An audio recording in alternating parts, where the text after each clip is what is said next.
time. The Denver airport one, that was a solid one. I walked around the Denver airport a little bit when I got here. The murals in that place, it's fucking weird. It is weird. Did you see the horse? There's no way to deny it. It is weird. Did you see the statue outside? Yeah, I saw Lucifer, the big horse, like with the red glowing eyes. The Denver airport is fucking weird. There's an odd aesthetic. It's fucking really gargoyles at baggage claim. What the fuck is up with that? What's the wait? You're asking that everyone in the city is high. You're wondering why the airport looks weird? Yeah, but because the airport was built decades ago, way before they were all chill with pot. Yeah. Well, way before it was legalized, but it's not like they legalized pot in Denver and suddenly people were like, "I've heard a lot about this. Can we give it a try?" Like it's Denver has been like the home of mushrooms forever. Hey, where are mushrooms? Dude, I talked to that's funny you say that because just 2 days ago, I was talking to my cousin, who obviously lives here, and I was like, dude, we want to find like a really cool, like semi-difficult hiking trail to take. And my cousin was like, oh, dude, I know a guy who knows the best areas in Colorado Springs. And this motherfucker took us like a guided tour through the most difficult hike I've ever done. And it turns out that he shows up with his dog and in a tie-dye shirt. And the whole time he's talking about how he's major in like mycology, like mushroom studies. And so every time he sees a mushroom, he's like going over to the side being like, oh dude, we could like fry this up, or like, oh, here's one of the ones that we could like cut up and like trip on. It was like, I kind of wanted someone to just tell me where to go more than the whole like drug lecture. Oh, same way find a bunch of shrooms, man. Damn, you have to, bro. It's like, yeah, but do we go left or right here? Well, now in LA, because you could just get pot delivered to you. It's it's the same as like ordering a pizza, and dude, it's fucking the cool. idea of like what's gone is having to talk to some guy trying to sell you pot for an hour. Like what's gone from that is like where you have to discuss like what the real meaning of this album is. You know what's gone from that also is having to pretend that you're friends with your drug dealer. Yep. It's like, oh man, yeah, I guess I'd love to watch an episode of something with you, man. Hey, you want to smoke some of your stuff together?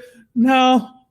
So it was always the worst. No, I want to go home. I always had the worst drug dealers. Oh, they were the worst. That one guy, I'd go to his house and we'd be down in his basement where he had all of his plants, and all these degenerates would be hanging around to get free weed, pretending like they're his friends. And I just want to buy and leave.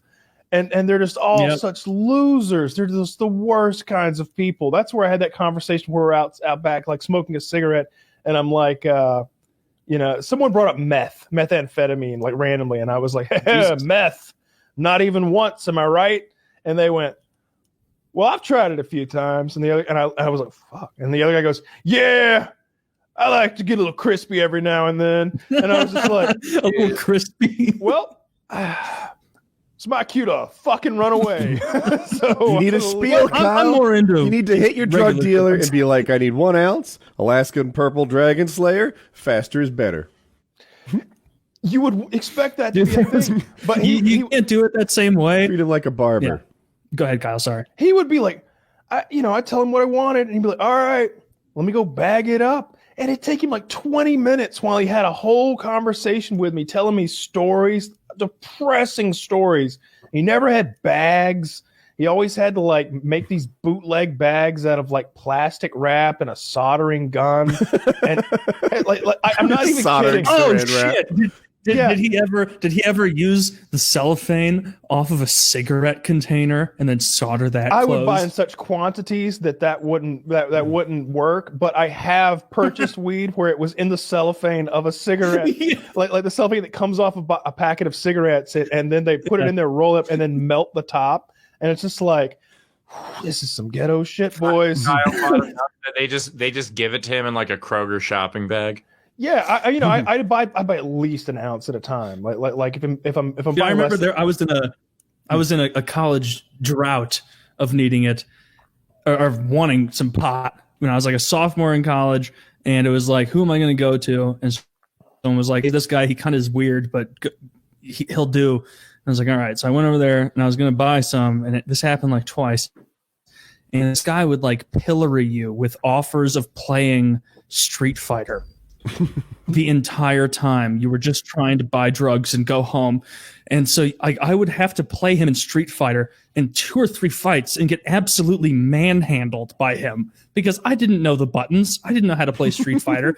But every time you go over there, you sit down, and before he goes to grab the goods, he wants to fucking play Street Fighter. And so you play a couple games of Street Fighter with him, you get railroaded, and you just have to be like, all right, man, well, can I just have the weed now? Like, that's what they should have done. Get that for me? As anti-drug commercials, fuck this whole like, oh, and then you play with your gun and accidentally shoot yourself. Oh, your dog talks. They should have just been like, look at the fucking degenerate you're going to have to talk to for the next 2 hours. Yeah. Like, if you buy drugs, you're going to have to go to this guy's house. Like, that's the best anti-drug commercial you could possibly do. That is a real good one. It's like, it would just be a photo of a white guy with dreadlocks and a tie-dye shirt and black sweatpants on. It would be, do you want to talk to him for 2 hours? Then don't do